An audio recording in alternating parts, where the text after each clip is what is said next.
Good morning, students. Today we are going to start our lesson 11, chapter 11 from physics, work and energy. In the previous few chapters, we have talked about the ways of describing the motion of objects and the cause of motion and gravitation. So, in this lesson, we are going to discuss about three terms: work, energy, and power. You know, all living beings, they are doing some activities in their day-to-day life. For doing that activity, we need energy. So for that, we will take living beings, they will take a food.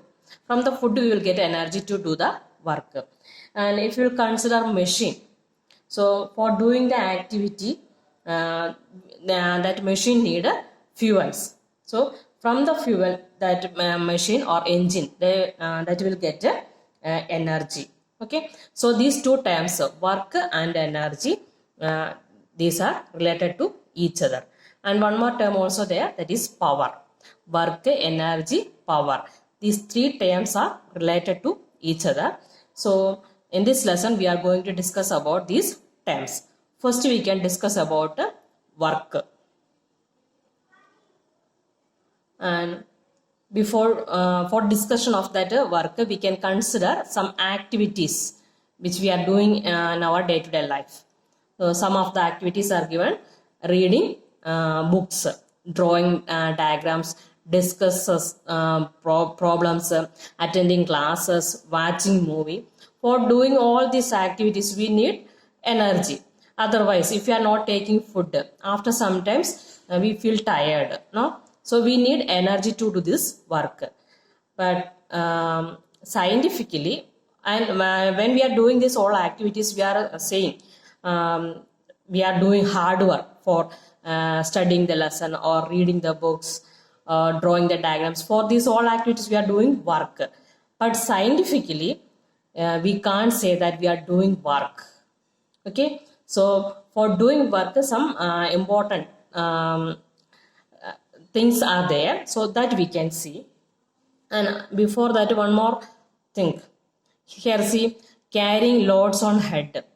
That man is carrying hay on his head. This case also, we can't say that that man is doing work. But after sometimes, if he will carry this load for a long time, for 1 or 2 hours, if he is standing with that hay, then he feel tired. That means he is doing something work, no? But actually, he is not doing any work. Scientifically, he is not doing any work. So something is there to say that we are doing work. For that, we can consider some situations in our day-to-day life.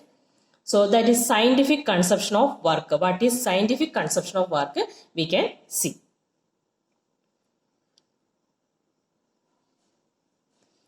Before discussing that scientific conception, we can see one or two situations. Okay. So if you will push a pebble on a surface, then that pebble will move through the surface for a distance. Okay. Then you exert a force on that pebble. So when the pebbles will move, when we apply force, if we will apply force, that pebbles will be moved for a little distance. Okay. So there we applied force, and that object that displaced also. And these two conditions are necessary for doing work. That is, two conditions needed to be satisfied for work to be done. That two conditions are: a force should be act on an object. That is the first condition. A force should act on an object.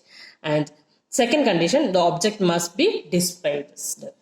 So if these two conditions are satisfied, then only we can say that work it is done. Okay. So if any one of the above conditions, these conditions, does not exist, then we can't say that work it is done.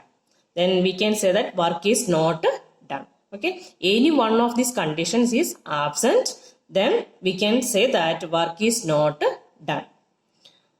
So this is the way we view work in science. In science, work is done means these two conditions that should be present in the that condition, that is state. Okay, then only we can say that work it is done. So example we can see here, bullock cart, that is pulling a cart. In this case, the bullock cart that are applying force on the cart, then the cart will move forward. So we can say that force also applied and movement also there. So we can say that there is work done. Okay. So today I have completed up to page number 147. Above that, work done by a constant force. Up to there I have completed. After reading the portion, if you have any doubt, you may ask.